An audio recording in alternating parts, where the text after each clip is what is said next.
আসসালামু আলাইকুম ওয়া রাহমাতুল্লাহি ওয়া বারাকাতুহু। আবার একটি ছোট্ট হাদিস নিয়ে আপনাদের মাঝে উপস্থিত হয়েছি। হাদিসটা হলো আত-তুহুরু শাতরুল ঈমান। পবিত্রতা ঈমানের অর্ধেক। ঈমান, যে আমাদের ঈমান ঈমান ঈমান ঈমানের কথা বলা হয়। যার ঈমান নেই তার কিছু নেই, যার ঈমান আছে তার সব আছে। সেই ঈমানটা কিরকম জিনিস? যদি আপনি পরিষ্কার পরিচ্ছন্ন থাকি, পবিত্রতা অর্জন করি, পবিত্রতা অবস্থায় থাকি, প্রস্রাব পায়খানা করে পানি নিই, অজু করে থাকি, সবসময় মোটামুটি পবিত্রতা অর্জনের করে থাকি, পেশাব করে বিশেষ করে যদি আমরা পানি নিই, তাহলে এটা পবিত্র।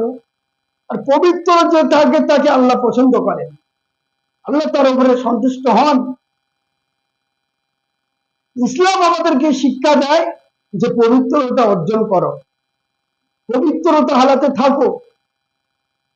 সেই জন্য বলা হয়েছে পবিত্রতা ঈমানের অর্ধেক। সে অর্ধেককে আমরা তার আর বিফলে দিতে পারি না। পবিত্রতা প্রত্যেক মুসলিমকে থাকা উচিত। ঈমান যেহেতু অর্ধেক, রাস্তাঘাটে যেখানে সেখানে দাঁড়িয়ে পেশাব করে দিই, পানিও নিই না, এটা আমার আপনার ঈমান নয়, ঈমানের অর্ধেকও নয়। পবিত্রতা থাকতে হবে, তাহলে ঈমান মজবুত হবে। আর পবিত্রতা হালাতে যদি না থাকি, ঈমান কিভাবে মজবুত হবে? সেই জন্য আমি সকলকে অনুরোধ করব, যারা যেখানে সেখানে পেশাব করে দেন, পানি নেন না, একটু সাইডে গিয়ে একটু জঙ্গল থেকে, রাস্তাঘাটে হয়ে যায়, পানি রাখবেন সাথে। আপনি জানেন যে আমার যেতে হবে, বাইরে কাজ করতে হবে, অমুক তমুক, তো পানি একটু কাছে রেখে দেবেন। প্রসাব করার পরে একটু পানি নিয়ে নেবেন।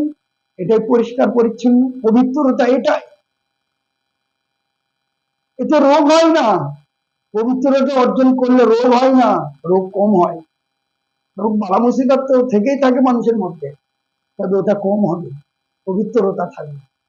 এটা হাদিসের কথা, আমার বাড়ির কথা না, ওটা আমার বাবার কথা নয়। একটু একটু যদি আপনারা মানার চেষ্টা করেন, তাহলে আপনি কামিয়াব, আপনার দুনিয়াও কামিয়াব, আখিরাতও কামিয়াব। কিভাবে? যেহেতু হাদিসে বলেছে যে পবিত্রতা ঈমানের অর্ধেক, সেই জন্য আমরা একটু চেষ্টা করবো পবিত্রতা। এই বলে আমার বক্তব্য। আসসালামু আলাইকুম।